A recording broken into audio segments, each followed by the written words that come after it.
Hi, wrestling fans. Thanks for clicking on the Dreaded D Rose Report. Let's get it on. WWE diva Melina, she jokingly wrote on the following on her Twitter account yesterday that people are asking me why I slapped Natalya. I slapped her because that pink frilly dress was offending my eyes that she was wearing. Says I was about to slap myself or better her than me, she said. Anyway, said she was joking about it, and she said, you guys are great, talking about her Twitter followers and all this stuff, and it got mushy then. It appears that Rosa Mendez, by the way, is quietly turning babyface the past week or so, and if Rosa stays a face, the only heels on SmackDown, women-wise, is going to be Michelle McCool and Layla. And most of Saturday night's live WWE SmackDown was rewritten, Tuesday morning after Vince McMahon and the creative team wanted to make some changes since what went down on last Monday's Raw. And Cena is being advertised for several upcoming episodes of SmackDown live events, and most likely this doesn't mean that Cena is going to be changing brand, but it appears to be another sign of the brand extension going through WrestleMania. After last night's SmackDown, it appears that WWE is planning a Kane versus Edge for the world title at Royal Rumble pay-per-view. And as noted earlier, the other main event most likely is going to be John Morrison taking on The Miz for the WWE title. WWE has announced, really hasn't announced anything, I don't think, for Royal Rumble on January 30th. However, they've added kind of a basic preview of a 30-man battle royal, though, or Royal Rumble, I guess you want to call it. That's on their website. WWE still has about 5 weeks for the pay-per-view to build, but it's kind of rare, 5 weeks, man. They've only been giving us people maybe 3 weeks to get up our extra money to buy a pay-per-view. Let me get a paycheck or two, will you, Vince? Man. JTG, by the way, has replaced R-Truth as a pro on last night's episode of NXT. Truth is still away because of a recent health issue, but noted on his Twitter account that he was back in action. As announced, he had a convulsion or a seizure or something not too long ago. I think they're giving him a battery of tests. Oh, maybe they just give him a battery and everything will be all right. It was announced on last night's NXT that the first person season 4 elimination was going to be taking place January 4th episode. Rookie Derek Bateman picked up 3 immunity awards, if you keep track of that stuff, on last night's NXT. Bateman's currently got 3, Curtis got 2 points.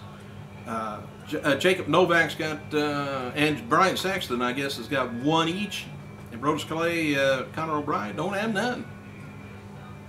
After last night's show, rookie Brodus Clay and Johnny Curtis, Saxton, Novak all have win-losses of about 1-1. Conor O'Brien's got 1-0. While Bateman, who say is going to be the breakout star, has a record of 0 wins and 2 losses. Oh well. Hey, December 18th episode of Raw AM did a 0.23 with about 182,000 people watching it. As noted before, WWE Raw scored last week a 3.27 rating with about it rounded up to about a 3.3 overall with about 5,160 some odd thousand. This week's show did hours of 3.17 and 3.39, so at the end, man, it built quite a bit. WWE Week on USA will conclude tonight after a 2-hour episode. Don't forget, Tribute to the Troops, featuring matches and more celebrities than it was on the NBC show. Show begins, by the way, at 8 o'clock. Set that timer. IQ Magazine named TNA's Maximum Impact Tour of the UK earlier this year as their best sports production of 2010. Former WWE and TNA star BG James is now on Twitter account at BG Road Dogg James. Anyway, Dixie Carter wrote the following on her Twitter: several celebrities have been in contact with TNA wanting to take part in our Eliminate the Hate campaign. Great to hear from so many to help. Dark match before last night's TV taping of in San Antonio.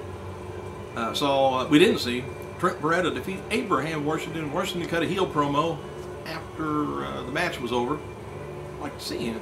He's a big sucker, too. Dark main event after last night's taping saw World Heavyweight Champion Edge defeat Kane in a real quick match. Edge won by spear. We all knew that, probably. And guess who was backstage? Shawn Michaels. He was back there, which took place in his hometown. He wrote on his Twitter account, "Great to see everybody today. Great show. Had a blast. Fun to be a spectator. Merry Christmas to the WWE family." Does that mean us too? Let's back at you, Shawn.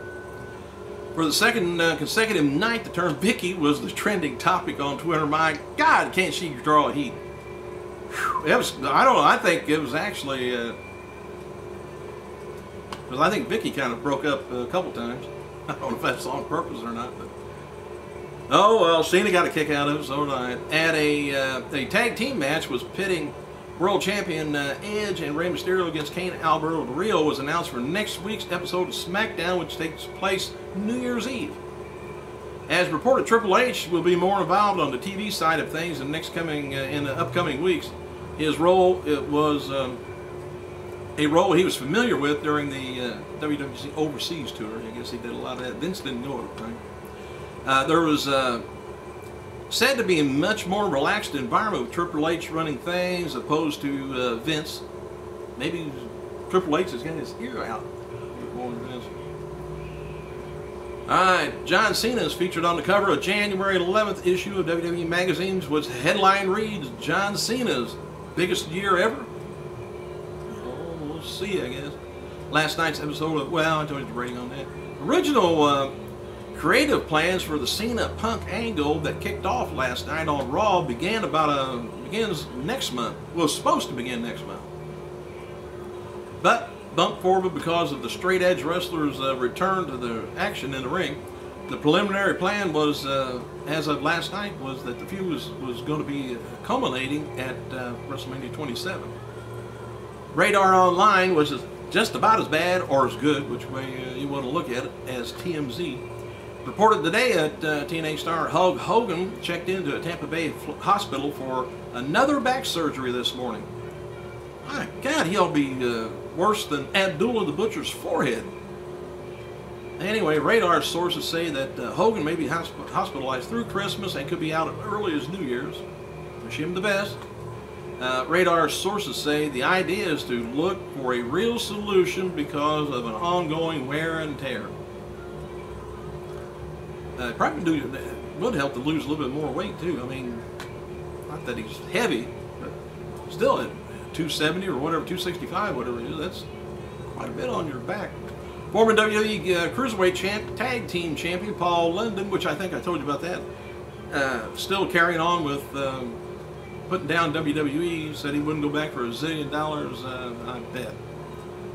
Catalina White, former WWE developmental talent, revealed on her Twitter account that she married Jack Swagger over the weekend, which if I was her, I wouldn't brag about it too much. Yeah, damn bird has come with him, probably. Alright, what else have I got here? Rebecca Budig, who hosted Saturday Night Heat on MTV in the fall of 2000, is the finalist in ABC's Skating with the Stars. Notably, Budig joked during her October 2000 episode that Stephanie McMahon was twice her size, and in front of the WWE heiress, no less. But it never appeared on WWE programming again. Somebody couldn't take the heat, or the comment anyway. The dark match main event a few weeks ago on Raw taping is John Cena and Orton taking on Wade Barrett with special guest was a referee Michael Cole. Looking at Melina is going to be, like I said, a new look, so you can let me know what you think about it. Is it a good move or not? Here, I'm going to throw this out at you. Since the ratings are about a 3.5, let's say for Raw, and a 1.67,